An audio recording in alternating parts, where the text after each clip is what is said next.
গর্ভাবস্থায় রাতে ঘুম ভালো হওয়ার জন্য কিছু পরামর্শ। আশা করছি হবু মায়েরা এই ভিডিওটি থেকে একটু হলেও উপকৃত হবেন। গর্ভাবস্থায় বেশিরভাগ নারীরই ঘুম সমস্যা দেখা দেয়। এর মধ্যে রয়েছে রাতে ঘুম না আসা, বারবার ঘুম ভেঙে যাওয়া অথবা সঠিক সময়ে ঘুম আসলে অনেক তাড়াতাড়ি জেগে ওঠা। গবেষণায় দেখা গেছে গর্ভকালীন সময় ভালো ঘুম না হওয়ার সাথে মা ও শিশুর নানা স্বাস্থ্য জটিলতার সম্পর্ক রয়েছে। এছাড়াও ঘুমের সমস্যা দেখা দিলে দিনের বেলায় ক্লান্তি লাগতে পারে এবং কাজে মনোযোগ ধরে রাখা অসুবিধা হতে পারে। গর্ভাবস্থায় অনিদ্রার কিছু কারণ সেগুলো জেনে নিই চলুন। গর্ভাবস্থায় আপনার শরীরে বিভিন্ন হরমোনের মাত্রা ওঠানামা করে। এসবের পাশাপাশি শারীরিক ও মানসিক আচরণগত নানা পরিবর্তন আসে। এই পরিবর্তনগুলোর সাথে তাল মেলাতে গিয়ে অনেক সময় ঘুমের সমস্যা হতে পারে। গর্ভকাল বাড়ার সাথে সাথে আপনার পেটের আকারও বাড়তে থাকে। পেট বড় হয়ে যাওয়ার কারণে আরামদায়ক অবস্থানে ঘুমাতে অসুবিধা হতে পারে। এটিও কখনো কখনো অনিদ্রার কারণ হয়ে দাঁড়াতে পারে।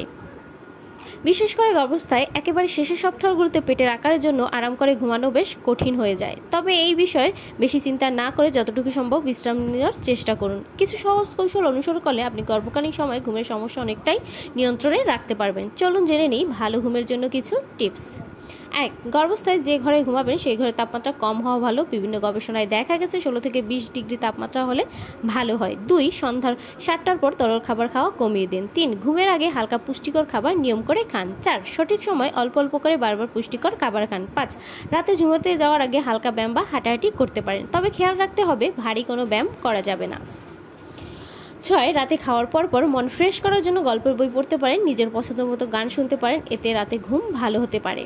7. ঘুমানোর 1 ঘন্টা আগে মোবাইল টিভি থেকে বিরত থাকাই ভালো।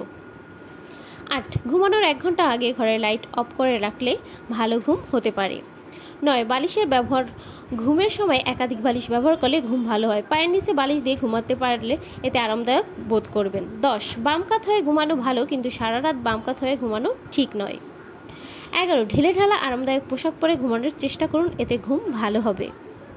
12. সন্ধ্যার পর ক্যাফেন জাতীয় খাবার এড়িয়ে চলার চেষ্টা করুন। আপনার কি প্রেগন্যান্সিতে ঘুমের সমস্যা হচ্ছে? অবশ্যই কমেন্ট করে জানাবেন। আরও ভিডিও পেতে পেজটি ফলো দিয়ে পাশেই থাকবেন।